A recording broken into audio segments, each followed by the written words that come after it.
5:30 Saturday morning, the 5th of January 2002, Gary Seal Thompson, owner of Tri-State Diving, received a call from Tim Gordon, team leader of the Becker County Sheriff's Department Dive Rescue Team.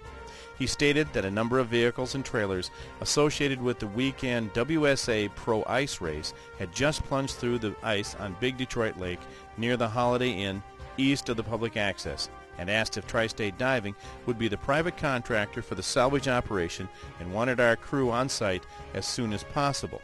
Tim informed us that Detroit Lakes Fire Department, along with the Detroit Lakes Police Department and Becker County Sheriff's Department, were already on site and had lights set up so we could start as soon as we arrived. By 7:30 that morning, our crew of 8 divers had all our scuba gear, 2 200-pound lift bags, 2 2,000-pound lift bags, 2 chainsaws with 36-inch bars, 1 which was hydraulic and 1 gas-operated, and all our other special recovery equipment, and were on site. By the time we had arrived on the site, the 3 departments had removed 2 rows of trailers and vehicles that had been parked further out on the ice. There were also on site 2 semi-removal wreckers, 1 small wrecker, and a D4 Caterpillar to assist us in the salvage operation. Our first priority, after assessing the scene, was to remove all the broken and floating ice to alleviate further damage to the rigs and to keep the ice from being a hazard to the dive operation. There were 11 trailers and 3 vehicles, plus 1 Polaris 4-wheeler and 2 portable generators on the bottom of the lake. While doing this, part of the Tri-State Diving crew took on the task of removing any containers that were floating that held gasoline or other types of fluids to prevent contamination to the lake. After having some minor problems removing the first rig, Seal made the decision to have 3 excavators brought to the site to aid in the removing of the massive ice chunks and assist in removing the rigs from the water. The Becker County Dive Team assisted by helping our surface crew run the divers' safety lines and to aid in the event one of our divers got in trouble. Some of the trailers were still being supported by floating ice chunks, so we had to be careful that rigs did not tip over and cause further damage to the other rigs or end up landing on one of the dive crew. This is the view of the carnage as viewed from the lake. Saturday, the sky was partly cloudy with temperatures reaching into the mid-30s by the middle of the day and a snow shower in the afternoon. This is the furthest east trailer, and by late in the day, it was leaning far enough over to almost touch the trailer next to it.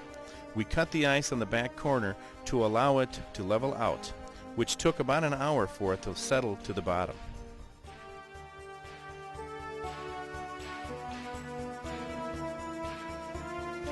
A large crowd had gathered to watch the salvage operation, and traffic had to be reduced from 4 to 2 lanes to allow the wreckers room to work.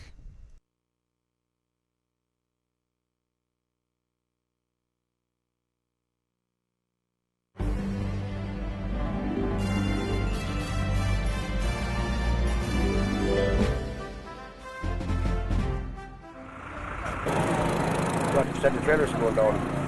So we got out to start pulling sleds and stuff out. And this is it. Everybody got out okay? Yep. Nobody got hurt, that's the main thing. All the sleds are out? Yep.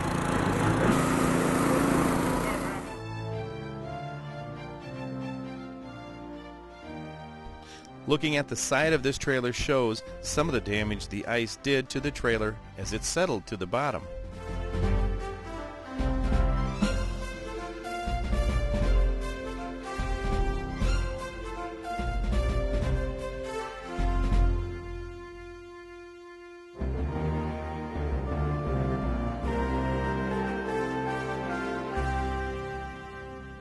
This view shows wipers running on a Chevy pickup.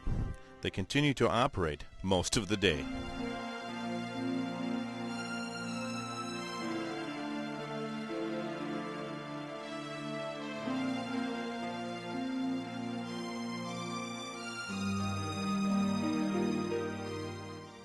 The hydraulic chainsaw and pump are maneuvered around in the small 2-wheel trailer.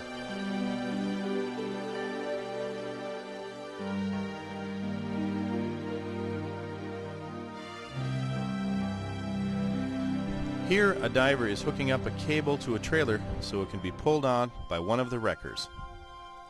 The first excavator is on site clearing ice from the access to make it easier to get the vehicles out without catching the ice edge.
Two TV news helicopters and 2 airplanes flew over the scene during the first day shooting video, then landing and interviewing the dive crew and people that had been sleeping in the camper during the night.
This scene shows a trailer being pulled to the access along with a huge sheet of ice ridden by one of the safety crew.